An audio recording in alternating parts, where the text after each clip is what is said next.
About 10,000 years ago, humans began to farm. This was the first known agricultural revolution in our history. It was the turning point since it allowed early settlers to procreate, build, and start a civilization.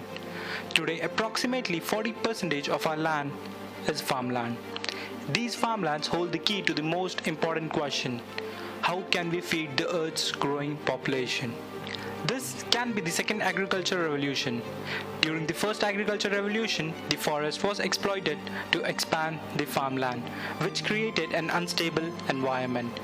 Feeding people at the expense of forest, wildlife and water is not an option for the second agricultural revolution, since agriculture is dependent on stable environment and predicted seasons. To feed the increasing population, we cannot just keep expanding the farmlands, because doing so will undermine the most basic requirement of agriculture, which is a stable environment.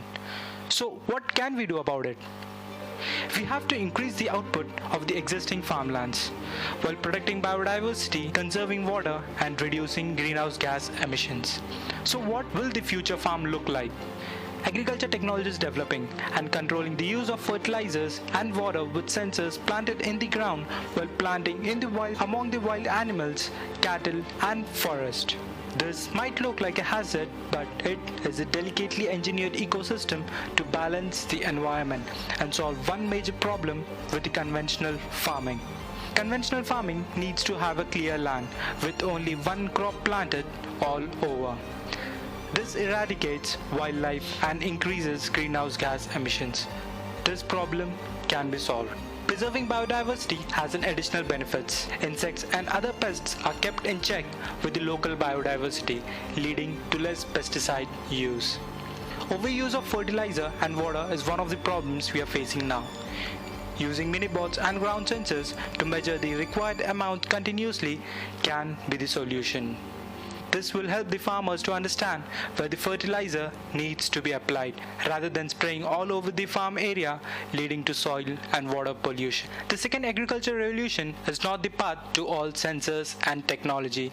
Instead, it will help us to work with the environment rather than against it with the most efficiency. All of this can also lead to low-cost agriculture. This solution might seem something out of the future, but instead it's being followed by many farmers nowadays, and they have an increasingly significant impact as many farmers adopt them. Forest farming is being used in many countries, including Japan and Costa Rica. Japan solved the most important problem, which is the soil erosion. Due to the mountain slopes, Japan had to deal with soil erosion. Forest farming solved the problem. Costa Rica implemented forest farming and almost doubled the forest area. This provided food and cover for the wildlife and natural pollination and natural pest control from the birds and insects that attack the farm. United States is the third largest meat producer. To save the planet and store carbon, they have started growing cattle in grasslands and allowing them to graze in the grass. This helped farmers to have a diverse cattle food, in turn having healthy cattle.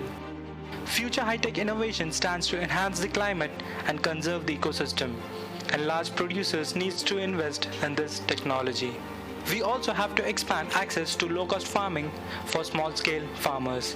This vision of the future agriculture will also require a global shift to reduce food waste and loss, both of which will reduce the pressure on land and water. If we optimize food production on both land and water, we can feed humanity and save the earth. But there is a very minimum margin of error, and it will take all the global cooperation and coordination for the agricultural lands we have, which is a one-time opportunity to save humanity. If this is the future of farming, then what is the future of food? Well, that's the story for another day. I'm Harishankarala signing off, and I'll see you in the next one.